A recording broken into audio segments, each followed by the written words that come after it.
going to be speaking about building an internal developer platform in Azure, or more specifically what it actually is, because, you know, again, it's like these buzzwords, really cool, right? But works cool. So I'm just going to quickly, before I get into basically anything, I need to first clarify that, like we said, like we were supposed to go here and come here and actually, you know, have a little vacation and everything like that. But yesterday we went to our hotel, which I'm not going to name names, which we'll get to after a while. We ordered a pizza from our like robot dispenser thing, so that was cool. But then we got to our hotel room, sat down, ate, and we're trying to think like, yeah, maybe we should go to bed because I actually need to finish these things, which I'll get back to again. And looked into the bed and started seeing like hairs. And we saw stains, and we saw a lot of other things, and kind of went like, oh, this is not great. So we went down and complained, or I actually just wanted to sleep because I was really tired, but you know, we ended up complaining anyway. Got to the next room, same thing. Then, hold on, next room, same thing. Next room, same thing. Next room, no, enough. So they literally didn't have any clean rooms. So at like 1, right?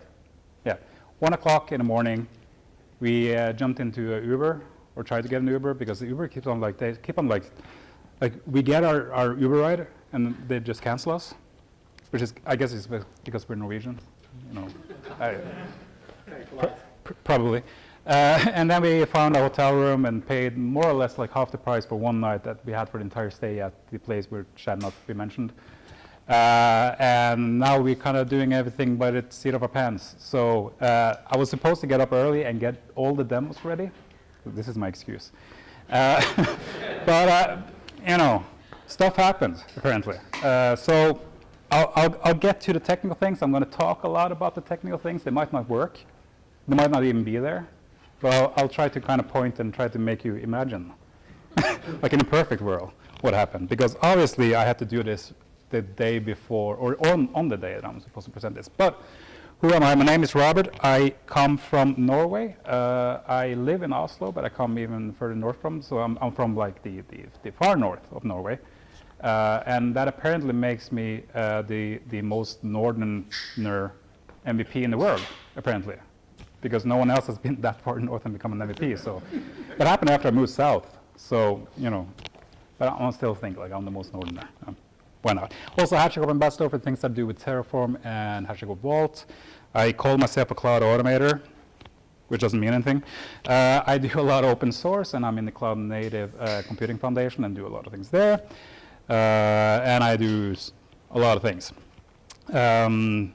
And yeah, I work currently at a company called Crayon as the head of platform engineering, which means I do platform engineering stuff. Yeah, that's basically it.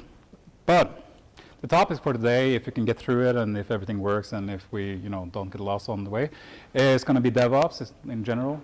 Like, because, you know, why take a like light topic? Why not just take the entire industry? And then we're going to talk about solving common IT problems, which is the kind of thing that I keep on talking to other like customers and stuff like that. Not that I work with customers anymore, but you know, we are all our internal customers at some point. What is an internal developer platforms and strategy for implementing internal developer platforms. And like I said, it's going to be a little bump and a miss. And if there's anything that's unclear, you know, yell out. So let's talk about DevOps. Show of hands, who knows what DevOps is? Yeah, all right. So the funny thing about DevOps is like a lot of things that we have in our industry is like if you go to someone and say like, all right, what is DevOps? You know, you're going to get like 6,000 different answers. Like someone's saying, it's automation.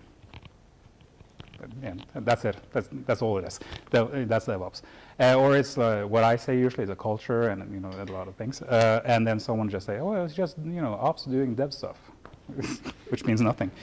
Microsoft has this page, so if you've ever been interested in what DevOps is at some point, and you search for stuff and you're Microsoft people, obviously you kind of ended on this page. If you haven't looked at it, it has a lot of text. But they explain it like the compound of development operations. But then it's actually the good line. DevOps is the union of people, processes, and technology to continue to provide value to customers, which is actually like a definition that I like because it's a little bit more all around. And as someone who has been kind of like on the DevOps train before the DevOps train existed, then for me that actually is the truth. Like we are trying to do stuff more efficiently, and in a way where you kind of, you have a, you're not. We'll get back to this. So this is what I think DevOps is, more or less. It's, it's slight deceleration, and every single point of these actually kind of tie into each other.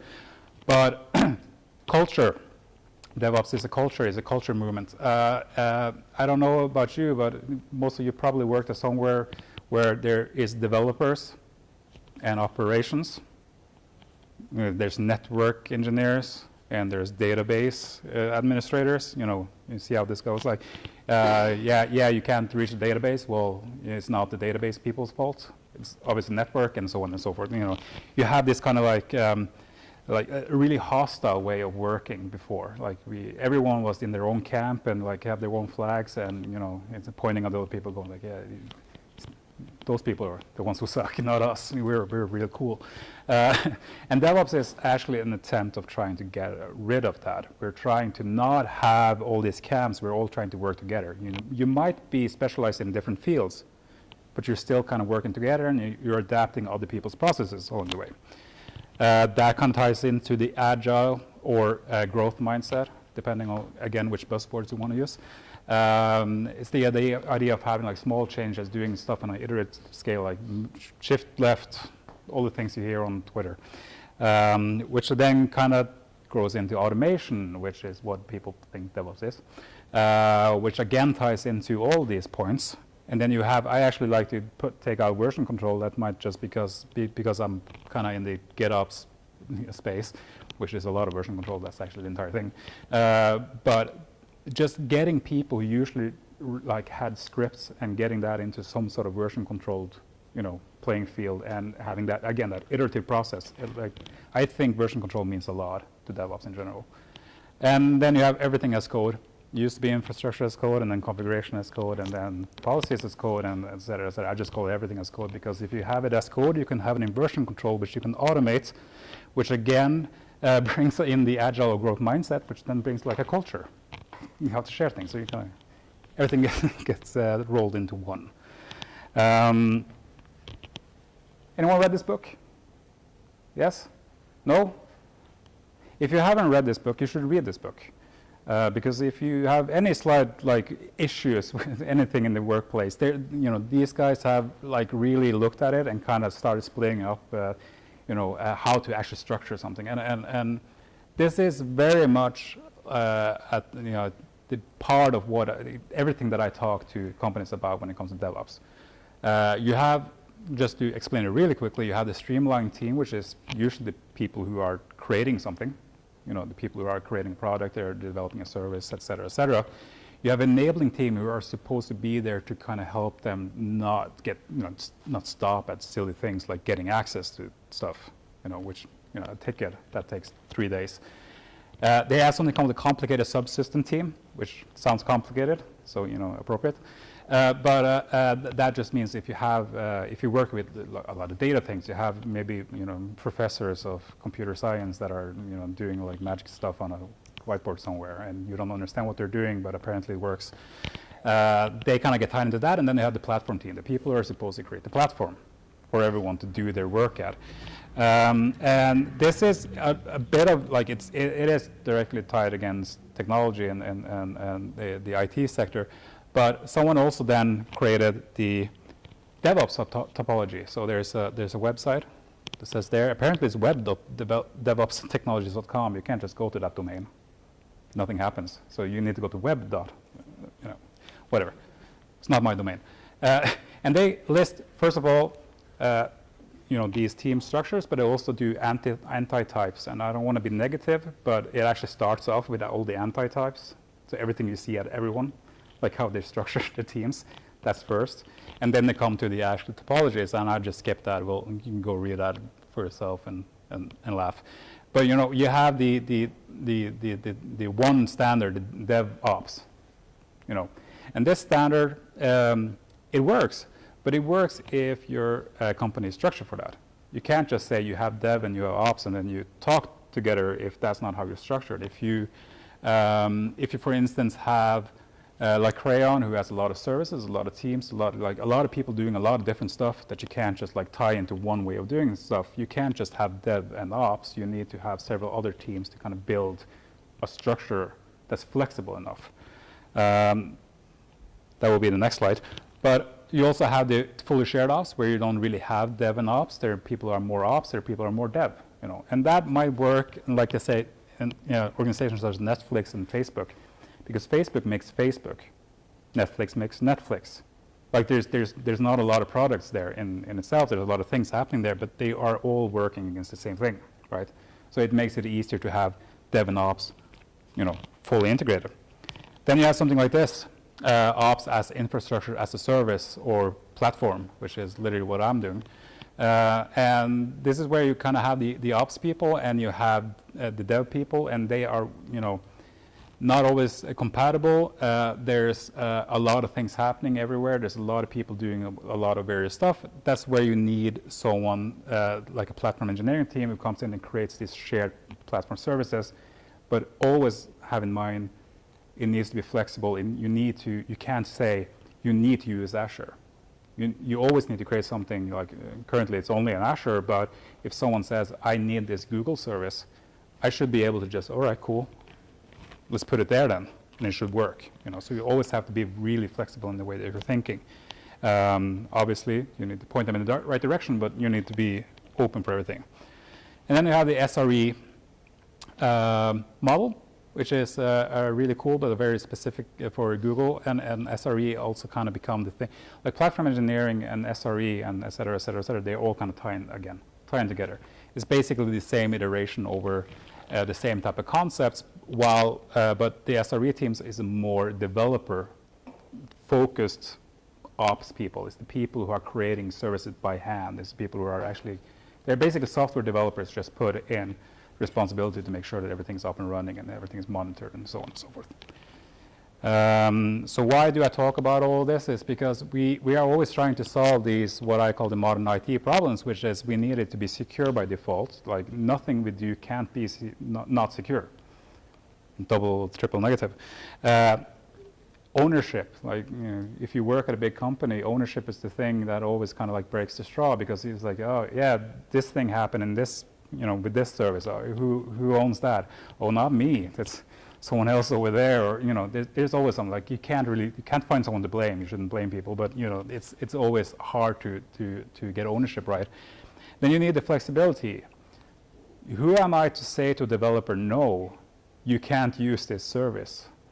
You know, no, you can't have 2 environments. I need you to have 4. No, you can't. You know, who am I to say to someone who's creating something that this is what you're supposed to do? This is the best thing for you. There's no such thing. So you need to have the flexibility to be able to kind of offer something that that is actually possible for everyone to use, and you know, speed up development, not hinder them and make them have to have meetings all day to figure out how to do stuff. And then obviously collaboration it's the one thing that I always end up having issues with wherever I am. Collaboration is hard. It's hard to talk to people and, you know, kind of share ideas and stuff like that. And there's always someone that's just there to do a job. There's someone that don't have time after work, and then there's someone who wants to sit 24 hours, like, you know, talking on Teams or Slack or whatever. And you know, you can't find like a balance there. It's really hard to get that. So solving all of these, there's always no silver bullet here, but one of the things that I experienced is that we have this thing called internal developer platform. And platform is kind of like, if you think platform, we talk about platform as a service, like it's this thing, it's a physical thing, but it doesn't have to be that. It's just literally a way to do something in a streamlined fashion, usually. It's something to build upon, you know, a platform. And also developer, that it just became this term, I guess, because a lot of people are doing this, you know, to support the developers. But for me, like, this could internal deployment platform, for instance. Like, it can be used by IT ops people as much as developers. And there's a lot of ways to implement a IDP. some of which I hope to show off. So I'll just show some code and say, imagine this working. And some of which I'll have sort of working, and again, just imagine it working. And some of which I won't be showing, but I can talk about it for hours, apparently. You have the one approach which I like. I always like if you build it. Like building something makes more sense in a lot of cases. You can't find that one product that you can just buy and then know everything solves, or at least you can't just find one thing that will, make everything go away and it's like, oh, perfect, the world is, awesome again. There might be, some sort of tooling that you can do in in collaboration, and it actually will kind of solve everything. But you always have to build something. I feel at least. So for me, it's better to start there than start trying to find something to buy. And usually, what happens then is you have your infrastructure as code layer, something that actually does all the changes. It doesn't necessarily have to be infrastructure as code. It could be directly talking to the APIs of the services and so on and so forth. But why not just reuse something that actually exists, that actually people are using? I'll come back to that. And then you have a self-service layer. And that might mean a lot of things depending on what team you are at and who you're talking to. Again, something I'll discuss a little bit about later. And then you have the second, which is just use the same operational model between dev and ops. It would be really easy if everyone understood GitOps. Because if I do GitOps and we can do GitOps together. And it's like, yeah, there you go, you're done. Now you have a platform you can build on. You have same set of tooling, you do everything the same, right? Doesn't always work. People might be, I would say only front-end developers, and that sounds bad. But they might only be doing a certain thing. They might just want an app service to run their stuff on. They don't care about all these really complicated things. Again, I'm supposed to do a talk about Kubernetes is not complicated, but I can't find a nice way to not, put that. Or you could use, which I'll show, use infrastructure as code to automate infrastructure as code, which sounds like a rabbit hole, kind of infinite loops type thing, but it actually works to a certain extent. All right. So this is kind of what I wanted to show. And it's something that I implemented before. I don't have anything I can show off at the moment except code that is local on my computer, which obviously doesn't paint a great picture. But imagine that you have a Kubernetes cluster, which you have set up an API on. There's an API running there, right? And imagine that you're setting up enterprise scale. Does everyone know what enterprise scale is? Okay. Let's just really quickly, enterprise scale is an architecture model from the Cloud Adoption Framework, which does exactly what it sounds like. It's architecture on enterprise scale. So you take all your platform stuff and put it in a corner, and then you have landing zones, which you then put all your either environments for your product or different products or different services. You can landing zone is whatever you make it to be, and that's kind of what I'm basing this off. And imagine you have an API which you can just go and say, hey there, I need a landing zone. And the API says 200, okay. And you go, oh, cool. And then you look in your portal and hey, you got access, you got your subscription, you got policies that are hitting it and everything like that. Everything is cool. Imagine that. That's what I haven't built. And in this case, we want to automate it, and we want to automate it with infrastructure as code, or I prefer to automate it with infrastructure as code, and I prefer to use Terraform. Again, if you look at it from the company that I work for's perspective, that a lot of our consultants and architects are out there currently using Terraform against customers. And instead of internal service teams creating their own type of thing, creating their own way of handling cloud infrastructure, what if we use what they used?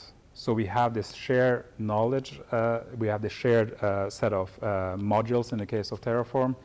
The modules that we use internally, people can use against customers, etc. So we want to use Terraform as much as possible.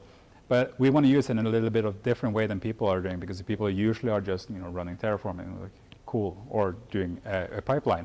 So in our case, we use a Terraform controller, which in the Kubernetes world just means something that looks for a change and then does stuff. That's as low as I can go. And for that, we have something called a custom resource definition. It's literally we're extending the API of the Kubernetes platform to say we also have these objects.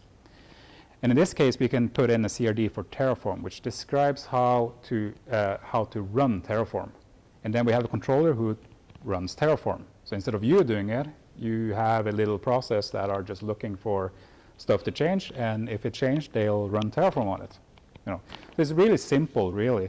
But obviously, at this point, this could have been GitOps. So like if you ignore this part, this could have been GitOps. We could have just like put everything in a Git repository, and then Kubernetes did everything for us, which is cool for me. I like GitOps, obviously. But getting every single developer, every single, it's hard to get everyone on board. If it's an API, it could be either a CLI tool, like whatever you want to call it, hello, place landing zone. Give me such and such, space for DNS. I don't know, whatever. Or it could literally be in a portal. So if you have like a shared portal or somewhere you can just call APIs from, you can do that. And at that point, if a portal can do that, you could literally have salespeople setting up enterprise scale for customers through a portal, which is really efficient until it breaks because they can't do anything. So imagine this. Let's not look at that. I'm gonna show how to set up enterprise scale with Terraform Cloud in such a fashion that everything that I've been speaking about now obviously can be put into this type of platform, right? And again, if there is any questions, feel free to yell, and I'll try to. Actually, I have to sit in a chair to do this. Let's. One question. Yes. Try to get my head around your suggestion to use Kubernetes as the orchestrator for the Terraform instructions. Yep. You can pick any orchestrator, right? Mm-hmm. It could be a regular app platform where this. It could be. But this is where I always end up talking about the different, at what layer are you working at? Kubernetes could be complicated for people. It could be complicated depending on what you work with. But, the saying goes like, Kubernetes is not a platform, it's a platform for building platforms. There's a lot of orchestration, a lot of automation, and a lot of tooling there that makes it easier to extend. For instance, to have this type of internal development platform running on it. While you would potentially, if you're doing it through app services or whatever you want to use to run your stuff on, you probably would end up doing a lot of extra work just to get some of the basics of Kubernetes in. It's the way that I say, like I talked to a developer who didn't want to use Kubernetes because it was so complicated.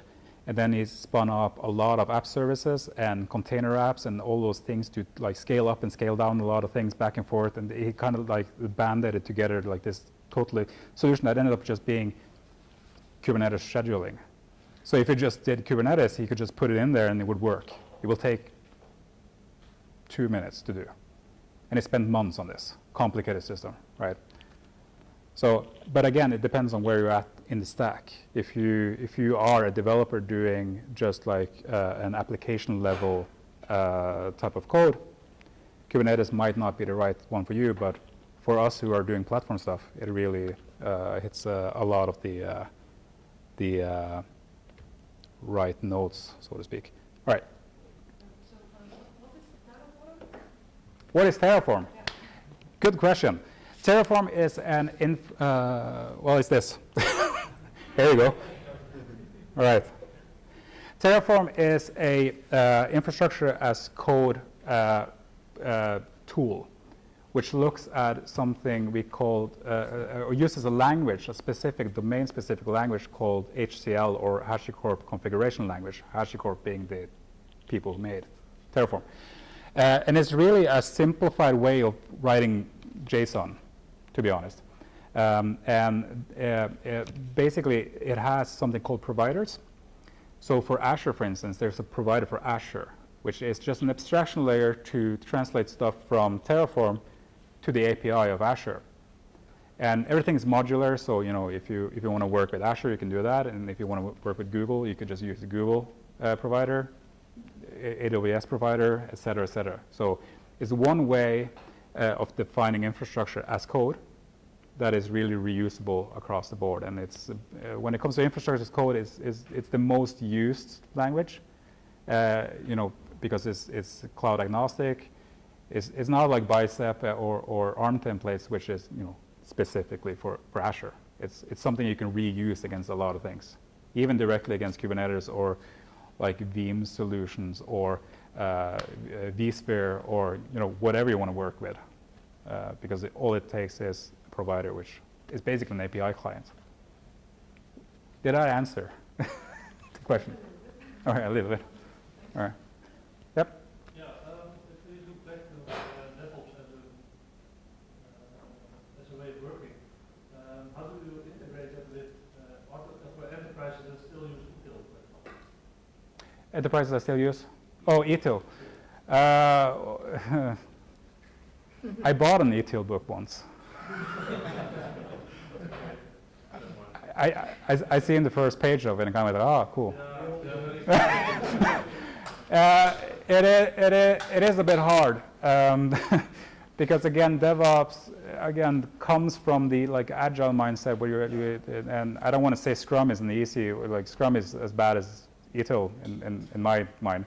But you have stuff like Kanban, which is a more streamlined approach, which is more or less you need to have all these ceremonies. It's just the fact that it's called ceremonies. It's kind of silly. But you can do DevOps because DevOps is, again, not just like a single approach of doing things. It's more of a mindset. It's more of making sure that you have things like blameless postmortems. If something goes wrong, if someone presses a button and the entire production system goes down, it's not their fault. It's your fault. It's everyone's fault because we allow that to happen. Like we want to make sure that we have the safety of doing things in a fast way, and break them, and then what was it? Move fast, break things. I guess Facebook said, yeah, or just not break them. I don't know. Yeah. So yeah. But DevOps doesn't exclude ITIL and the other way around. All right. So we have, and again, just to clarify something about Terraform. Terraform is, like I said, modular, and it's literally that. It's everything that you write in Terraform is a module, just depending on which way you look at it. If you are in the folder where you have your Terraform stuff and you run Terraform on these files, that is what we call a root module. This is the entry point. This is where stuff is happening. This is where you put your pipelines to run Terraform on, and so on and so forth. And then you have child modules, which you can reuse. It's, for instance, Crayon has a virtual machine module for Azure, because if you are creating a virtual machine in Azure with Terraform, there's either a Windows or a Linux machine. There's two different resources for those two things. There's a resource for backup, there's a resource for data disks, there's a resource for et cetera, et cetera, et cetera. So, you put all those kind of logic into one module, and you'll be able to set up virtual machines much quicker and better.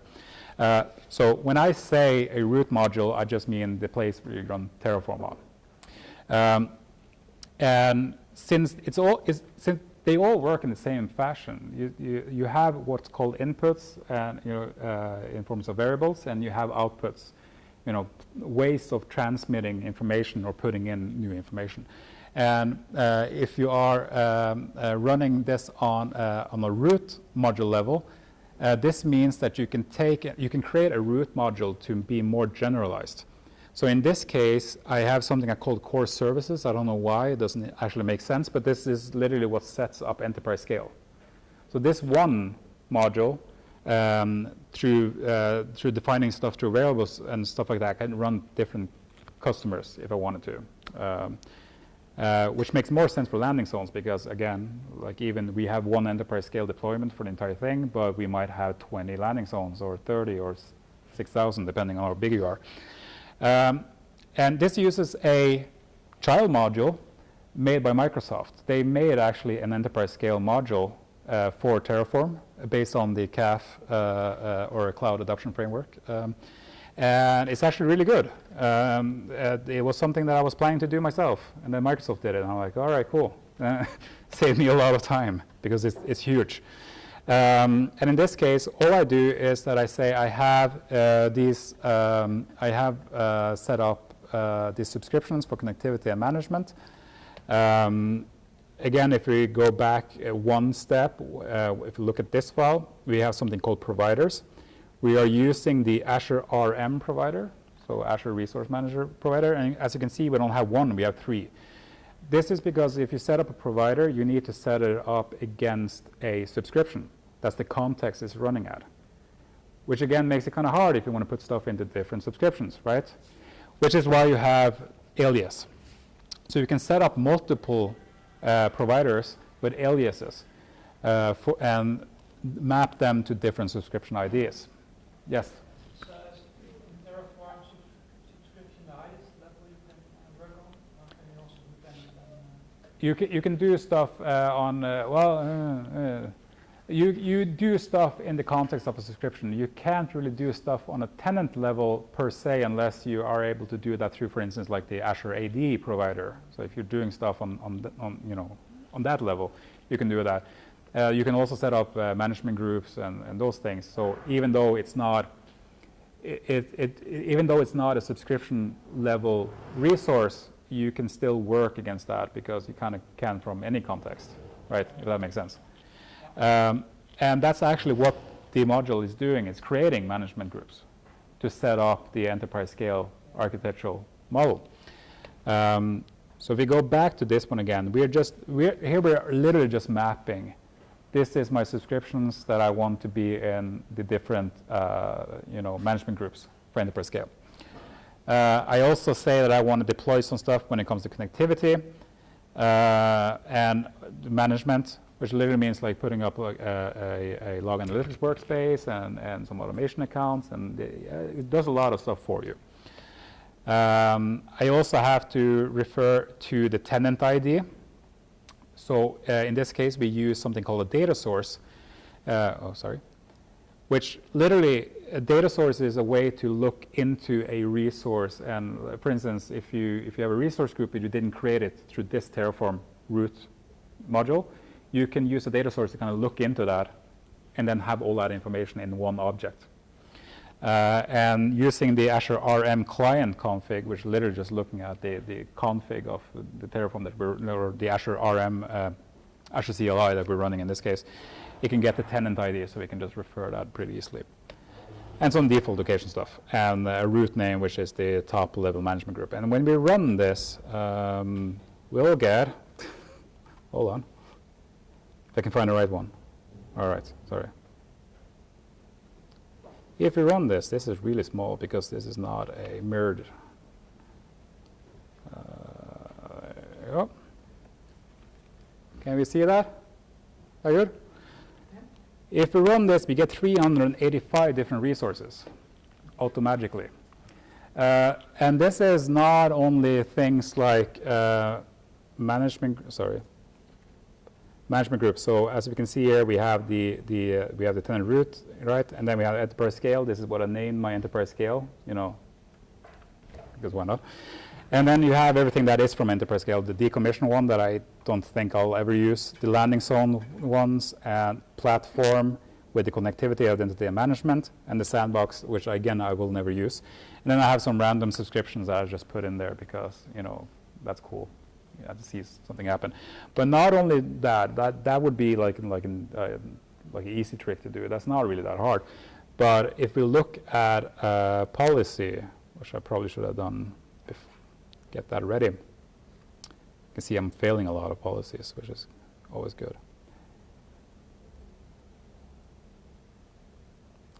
There's 298 policies running here.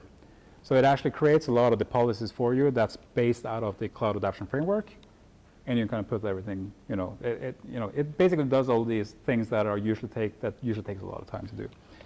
That's not, however, what actually creates like an internal developer platform. Again, the idea is to have something that's relatively self-service that you can say to a developer, do you need this? In our case, it's a landing zone. It could be clusters like AKS clusters. It could be app services. It could be environments based on like certain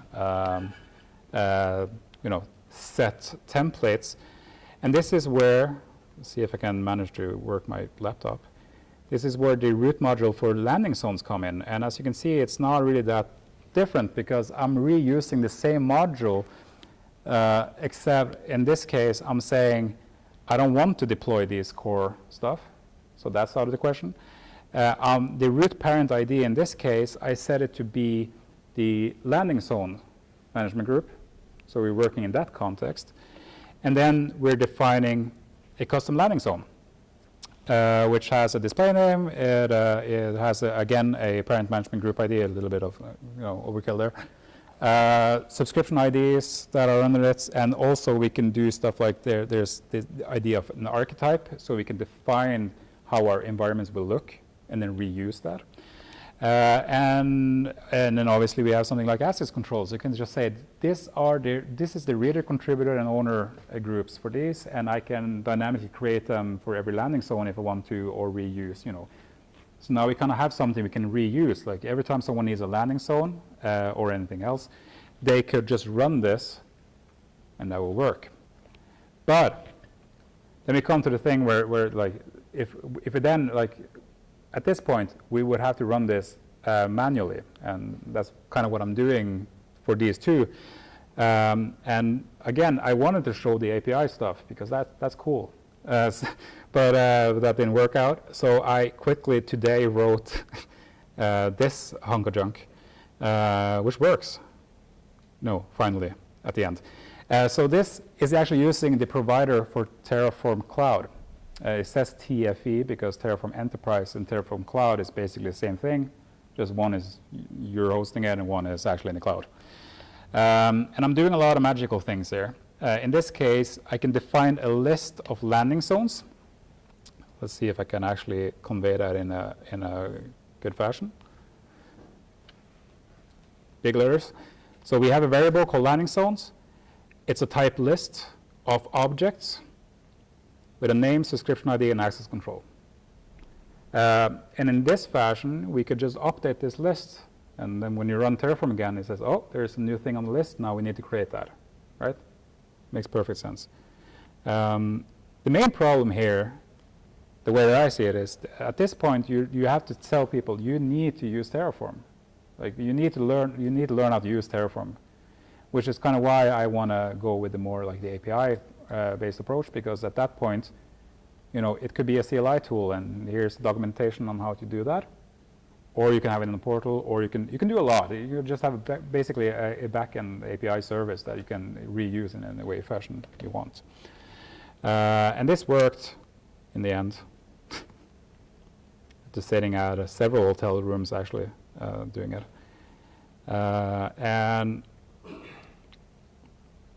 if you look at the variables, we'll see that I have these variables that I refer to, like subscription ID, access control, and display name. And I'm gonna, so in Terraform you run the Terraform plan to see stuff, and then you can run a Terraform apply to apply stuff. I don't know why I'm explaining this, but I only run a Terraform plan. Stuff can happen when you try to apply. So I'm going to try and apply this, and we'll see if everything breaks. And if it does, then it's not my fault. Hopefully. Maybe. Any questions before this potentially fail? And yeah? So when you mentioned world where developers can talk to an API and get their stuff. Yeah. So how do you, of course you have policies to keep it in control, right? So that's why when I'm thinking about how to keep it in control, yep. everybody's spinning up VMs and stuff like that. Yeah, Well, there's obviously policies, which is one way of doing it. What you also can do is, if it's behind an API, you are literally creating whatever happens in the other end. So you could say, for instance, like, yeah, you're not supposed to do this. Like, you could do more guidelines before you even get to the policies. But it's a fair question, and it's one of those things where it's an implementation method more than anything else. Obviously, policies is really good, but it usually happens after the fact. I'm just making sure if this is breaking or not. Or it stops people in a fashion which, and sometimes you don't really get a good explanation of why it does happen. Like, I've seen people just coming like, it said no. What do you mean no? Why didn't it work? So you can do a lot more if it's behind an API. You can do a little bit more beforehand. Again, shift left, like we usually say. But the cool thing about here is you can do, for instance, if there's stuff you want to, this took so long time. If there's stuff you want to do and kind of control beforehand, if you're doing a Terraform, you can have on the variables, you can actually check and make sure that stuff is happening based on. It doesn't even run, so that's great. Check if it's based on like the way that you want it. For instance, subscription ID. I have a regex set up, so if you put on subscription ID and it's not a subscription ID, it's going to say this is not a subscription ID. You have to put that in.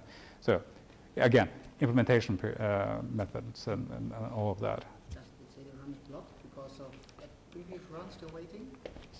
That could be. That's what happens if we don't look at it. Yeah. Yeah, it's a, I don't know why, discard. Go away. Always comment. Always comment even if it's for yourself. Probably, yeah, probably should, comment something better. I could have said, all right, cool, it's already planned and stuff like that, but apparently this happened hours ago. Or an hour ago, depending on how late I sat with this thing. So you don't know what happens then. So we'll run through this and see. All right, it says 12 to create, which is good. Then it has some warnings. This is not my fault. This is actually from the module itself. So I didn't create the module, so don't blame me. It's deprecation. Like, who cares? Like, nothing bad can go on. Yeah, and it says, as you can see here, it says it's doing a lot of role-less assignments. Management group, key part of this. It does some random ID. I don't know what that is. I haven't looked into it. It does some sleeping, because and in this case, it actually doesn't do any policy definitions and stuff like that. But I think this is they just do it all the time. As soon as you start putting in a policy, you have a tendency of taking some time before it actually hits. And so they have some sleeping there to make sure that everything works. Hopefully, we can find a different way. Okay, so, and then I'll do a good comment. Right. Pretty self-explanatory. And the apply happens, and break.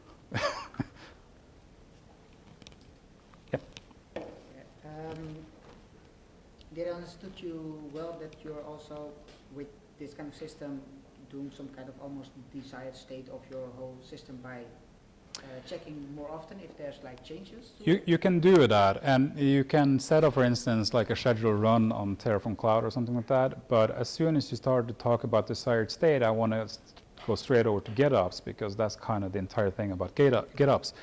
And by itself, something that runs through a pipeline can't really be a desired state. There's too much variance. There's things that happen. People need to approving stuff like.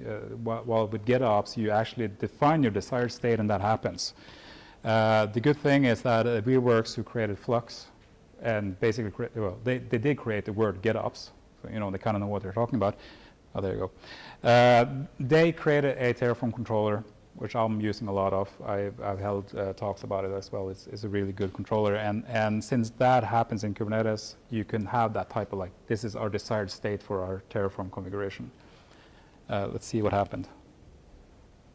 Bad requests. No permission. Oh, I'm reusing all credentials, which might not be there. for all I know. Again, I didn't have time. It's not my fault. But imagine that worked. So now we have somewhere you can update, and there's a new workspace that creates new landing zones. It doesn't have to be landing zones. It could be Kubernetes clusters. It could be certain environments, predefined stuff and stuff like that. How much time do we have now? I'm not paying attention. 5 minutes, maybe 10? 5 minutes. All right. 20 slides. No slides. So, don't pull folders into folders. Stop. All right. So imagine you're working with Kubernetes. And like I said, you have what's called a custom resource definition. In this, and the way that that's implemented is that you have an API version. In this case, as you can see from the beautiful text, it's a Flux CD API. And it's a kind of Terraform. So this is a custom resource definition that the people at WeWork created for the Terraform controller. And it literally, is, in the API of Kubernetes, there's literally a new object in the API that you can populate with, or a new kind that you can, of objects that you can implement. And this is from GitOps days, so I'm just reusing stuff. There's stuff here that's related to Kubernetes itself, like the metadata is just the name of this particular Terraform object, which namespace it is in, that doesn't matter. But if you start looking down here, you can see that we have, for instance, intervals. So every 1 minute this will run. Approved plan is set to auto, so if this runs and something changed in the Terraform configuration, it will automatically be applied. There's a reference to path because this obviously laying somewhere in Git, so it needs to have the specific module. I'll show this one. And in this case, this was a really easy test. I have some inputs and that then have some outputs. I have some variables, one called salutations, because I like to be, sound more like I know more English than I do, which is just a greeting.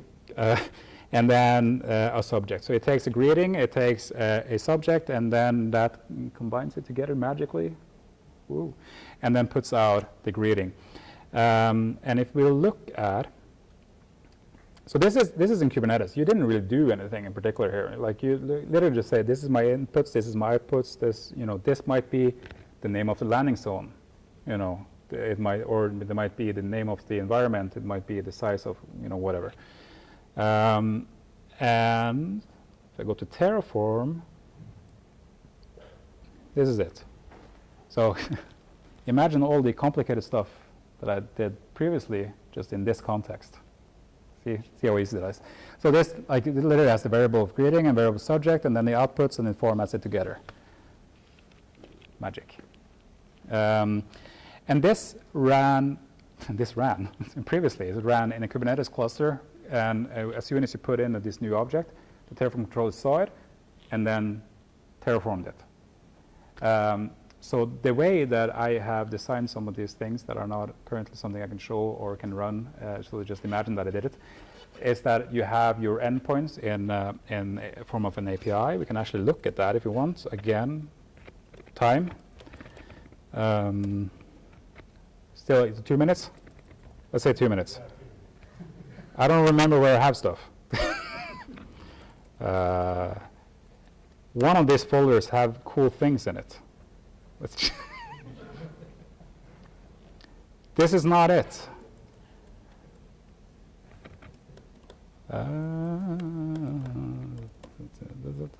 This one. This looks right. Now, if only we're prepared. So this literally just, this is basically just an API. I don't want to go directly into it if you don't use Go, but it spins up a HTTP server, and then I have some endpoints or some routes and some handlers, right? Words that we all know. I have some types. This type is called a cluster. Like you can see stuff like resource group. That makes sense to people. Subnet ID. And then you have a list of these things. And through some, again, like magic duct tape or something, if I can find it, I added, for instance, let's see, add cluster, because that actually makes sense. I made it a function that adds clusters. If you go to a certain endpoint and just input some information, it kind of just takes all that information and puts that into a object and turns that into a Terraform cloud object. In this case, this was before I started dealing with the Terraform controller. There's also a Terraform operator from HashiCorp, which does basically the same thing, it's just directly against Terraform Cloud. The Terraform controller is more dynamic in that sense. And it spins up a new workspace in this case, running, a Terraform root module that is in Git, and it puts in these variables that we all know. And in this case, it's actually running directly against a root module to set up a fully functioning Kubernetes clusters with et cetera, et cetera, et cetera. And by just going in there and say, I want a new Kubernetes cluster, it says 200 OK. And then it takes a while because it actually has to run Terraform. And then all of a sudden you have a cluster. So imagine that running now. And you're a developer and you just need your environment. People have approved everything, all the check marks and everything. All the ink is dry on all the contracts. And you say, all right, cool, I want to develop. And you can just go and say, give me the thing to develop on. And that works. That's basically an internal developer platform. All right, any questions before we wrap this up? It's always good if I get no questions, because then I either talk too much or not enough, depending on. I think it was perfectly clear for everyone. It made perfect sense to me, so you know. Yep. Yeah. The amount of development time you spend developing this development platform. Yes. How do you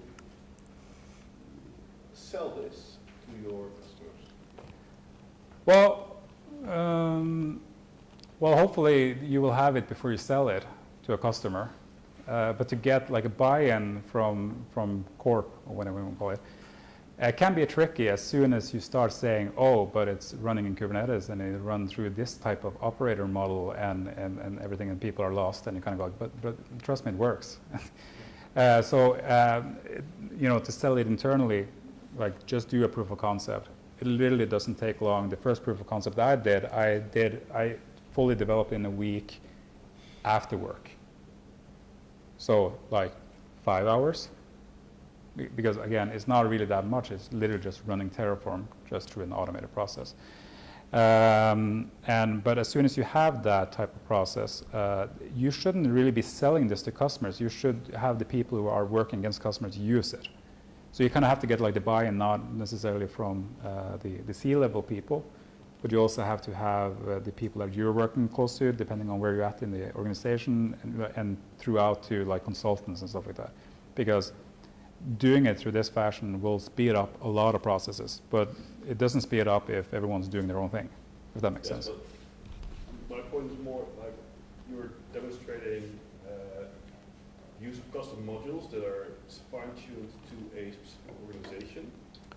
So you can provide development platforms that adhere to standards and compliancy guidelines that are enforced at corporate level. And my issue, my challenges usually are convincing organizations to spend time and effort to develop all the modules in case of Terraform, or modules in case of Bicep, whatever technical language we're using, to actually be able to offer such a development platform that adds value compared to, right, developers, here's your Azure subscription. Azure has APIs, go nuts. Yep. Every time someone has done that, they call me in to fix up the entire Azure platform. That's when you have 300 to 500 subscriptions and one service using 6 different app services talking in between and everything like that. Developers, again, and it's not like throwing anyone under a bus, but if your mindset again is on the top of the stack, it is hard to get the underlying platform correct. It's hard to be that up to date. A lot of people just want to do whatever they do.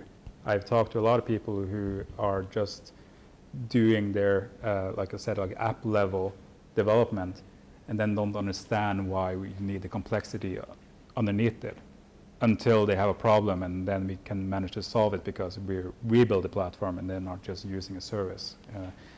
But the thing is that if you are creating Terraform modules and a root module in this case, and it's so narrow that it's a 100% specific way of doing things and you can't change that, you've created a non-flexible module, which I think is a bad idea. If you create a module, it's really easy to make it as flexible as it can be. Every single part of this can be either options, it could be fully open to, like you can add whatever resource you want or whatever policy you could, cherry pick whatever you want. It's really easy to do that. It doesn't take a lot of effort because, again, there's so many abstraction layers for Terraform. You have your Terraform, the language that you're writing is then going to a provider, which then translates to the API and so on and so forth. Good example, again, like a VM module. Like a standard VM in Azure with Terraform is at least like 7 different resources, and that's if you're not doing anything complicated. If you want to add data disk, it's at least 2 per data disk, et cetera, et cetera, et cetera. Everything like that can be extracted in a way that makes it easy to use. Exactly that process of fine-tuning those templates for organizational reference, for organizational standard, that's where time sync comes in. Yeah. But what you can do is you can be a little bit more open about it, and for instance, and again, this is why you have something like a cloud adoption framework. You have something to actually say this is not the right way of doing it, but this is a way of doing things, and if you do this, you can't really go wrong in most cases. And but that doesn't mean like you have to lock people into that process. You can also then be more flexible and say that, like in some cases, by default, what happens with, for instance, like AKS is that you need to secure it, and there's different policies that can hit. There's a secure, and then there's an even more secure. Like, for some, the normal secure one is fine. For some, you need more. So you can start doing these choices, and it's not a lot different than actually just working with a customer directly, doing things manually for them. You can have the options to do that through these modules as well, which is kind of the idea. It's supposed to not necessarily be like hard-coded approaches. It should be variables. It should be these logics that make it easy for people to just say, I want this, and then a set of things happens, if that made sense. Yeah, that makes sense. Yeah. Thanks. I didn't want to do the same thing I did after the first talk. Thanks so much, Roberth, for your input here. I think everybody has a lot to think about and a lot of stuff to build, apparently, before we can start building other stuff on top of it. So thanks for being here. And in the interest of time, I want to switch directly to Wesley, the next speaker. While he's setting up, everybody's free to get himself a drink quickly. And we're not going to have a break now, because otherwise we are going to be really late. Yep.